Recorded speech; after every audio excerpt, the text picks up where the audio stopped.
तुझी चरण सेवा पांडुरंगा ह्या न्यायानं मुलगा पकवात वाजवायला आणि वडील पेटीची साथ करायला असं कधीतरी दिसतं बरं का.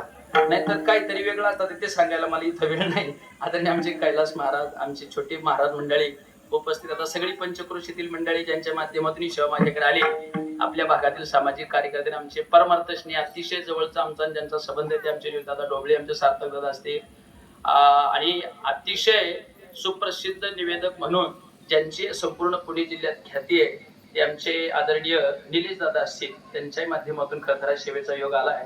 आमचे अरुण भाऊ असतील आणि दरेकर दादा, तुम्ही मला सोडलं म्हणून बरं झालं, नाही तर मी पोहोचत नव्हतो इथं बरं का. आज कवठ्याला 2 दहावे होते मला, ते तुम्ही थोडे तरी उशिरा आले. 8:20 कावळा शिवला होता आणि 9:30 वाजता मी यांना म्हणलं आता तुम्हीच काहीतरी करू शकता इथं, नाही तर मी काय कीर्तनाला पोहोचायचं नाही. ते म्हणजे तुम्ही काळजी करू नका, मी आहे. बाकीचं रणांगण राहिलं तर मी लढवतो. मग त्यांनी काय सांगितलं तिथं काय माहिती, पण त्यांनी परवानगी दिली. मग मी इकडे वेळेमध्ये आलो आणि भाऊसुद्धा कार्यक्रमासाठी उपस्थित आहेत. उपस्थित सगळी मंडळी, आमचे सुरेश अण्णा आहेत, उपस्थित सगळ्या मंडळींच्या चरणारविंदावरती दंडवत प्रणिपात करतो आणि अभंगाच्या भावार्थाकडे वळतो. विठ्ठल विठ्ठल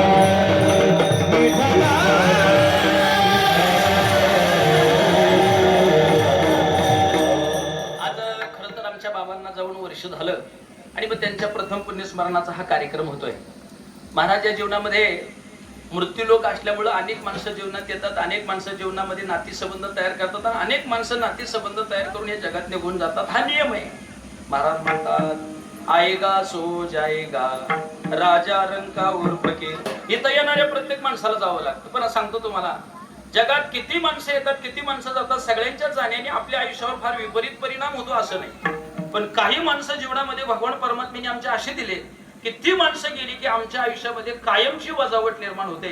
त्या 2 माणसं मला सांगायचं आहे. एका माणसाचं कैलास महाराज नाव आई आहे आणि एका माणसाचं नाव बाप आहे. महाराज, एखादा मित्र गेला, दुसरा मित्र आयुष्यात येऊ शकतो. लग्न झालं, एखाद्या वेळेला घटस्फोट झाला, बायको राहिली नाही किंवा हयात राहिलेल्या माणसं दुसरं लग्न करतात. ती एखादी पत्नी गेली तर दुसरी पत्नी त्याची उणीव भरून काढू शकते. एखादा मित्र आयुष्यातला निघून गेला, दुसरा मित्र त्याची उणीव भरून काढू शकतो. पण मायबाप, जगात आई गेली की तिची उणीव भरून काढायला जगात दुसरं माणूस नाही. आणि एकदा जीवनातला बाप निघून गेला की त्याची उणीव भरून काढायला कोणी नाही. म्हणून माझी बसलेल्या मंडळीला प्रार्थना आहे, महाराज, ज्यांचे गेले त्यांचा विषय नाही, पण ज्यांचे आहेत जिवंत असताना त्यांची सेवा केली पाहिजे आणि गेल्यानंतर त्यांचे इतके सुंदर पुण्यस्मरणाचे सोहळे साजरे केले पाहिजे. विठ्ठल विठ्ठल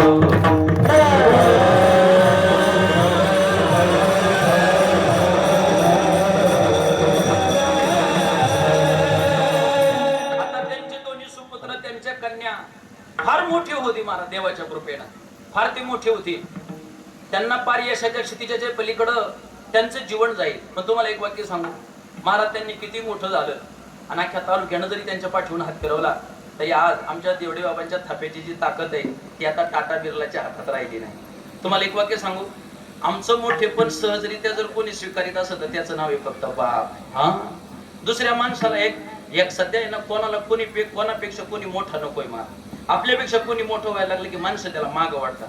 पण जीवनात देवानी बाप असं व्यक्तिमत्व बनवले की मुलगा आपल्यापेक्षा किती मोठा झाला तर तो त्याचं पाय ओढत नाही, त्याला बाप म्हणा. माय बाप, हा, बाप कधी पोरा, अरे बापाला 50,000 पगार आहे, पोराला 1 लाख झाला, बापाच्या डोळ्यात पाणी, पण ते दुःखाचं नाही, ते आनंदाचे अश्रू असते.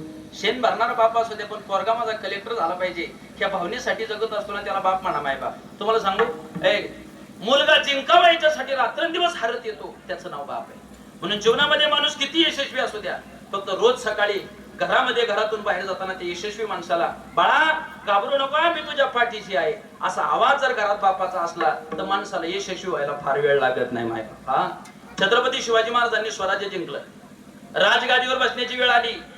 स्वराज्याच्या राजगादीचा सुंदर मनोहर नयनरम्य सोहळा पार पडत होता. ब्रह्मवृंदांच्या मुखारविंदातून वेदमंत्राचे घोष बाहेर पडत होते.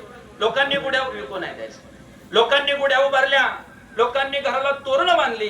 स्वराज्यामध्ये आनंदाचं वातावरण तयार झालं आणि राजगादीवर बसण्याची वेळ ज्यावेळेला आली, राजगादीवरती छत्रपती शिवाजी महाराज पोहोचणार तेवढ्यात त्यांच्या डोळ्याच्या दोन्ही कडा ओलावल्या. महाराज ओलावल्या म्हणजे डोळ्यात पाणी आलं, डोळ्यातलं पाणी